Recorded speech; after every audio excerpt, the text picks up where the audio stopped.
রাধে রাধে বন্ধুরা, welcome back to my channel. তোমরা সকলে কেমন আছো? আশা করি খুব ভালো আছো। আর আমিও কিন্তু খুব ভালো আছি।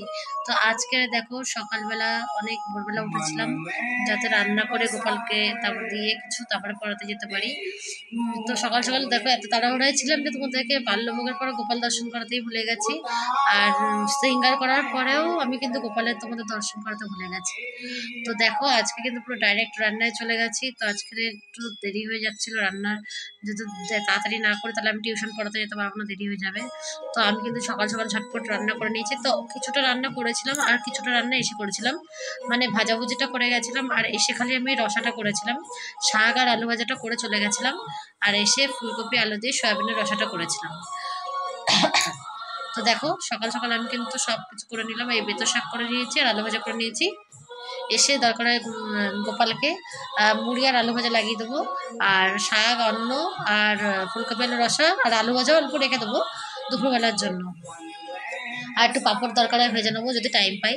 তো দেখা যাক কি করা যায়। তো এই দেখো আমার কিন্তু শাকটাও কিন্তু হয়ে গেছে তোমাদের সাথে বলতে বলতে।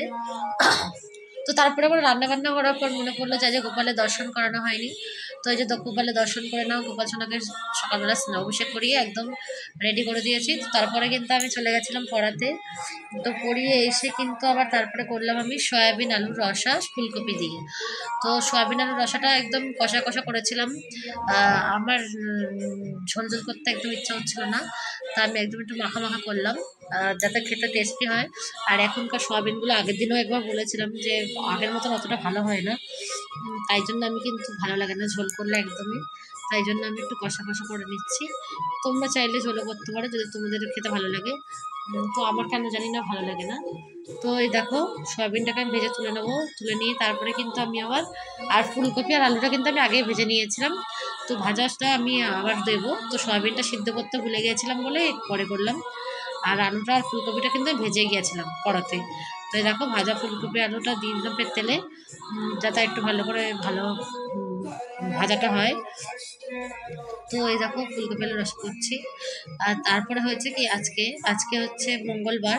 তো আজকে বজরংবলির বার। তো আমার দাদা আজকে হনুমানজিকে অনেক কিছু করে, তো তোমরা দেখবে আজকে তোমাদেরকে একটু শেয়ার করবো কি কি করে। তো আজকে আজকে দেখাবো। আর এটাও তোমরাও কিন্তু বাড়িতে করবে অবশ্যই, কারণ দেখো আমরা জানি না কার কতটা ক্ষমতা আছে। তো আমি যতটুকু জানি হনুমান চল্লিশা যতটা সবাই অন্তত পড়েছো, তো এটাতে একটা যখন পড়বে দেখবে তোমার ভেতর থেকে একটা আনন্দই একটা শক্তি আসে, তাই না?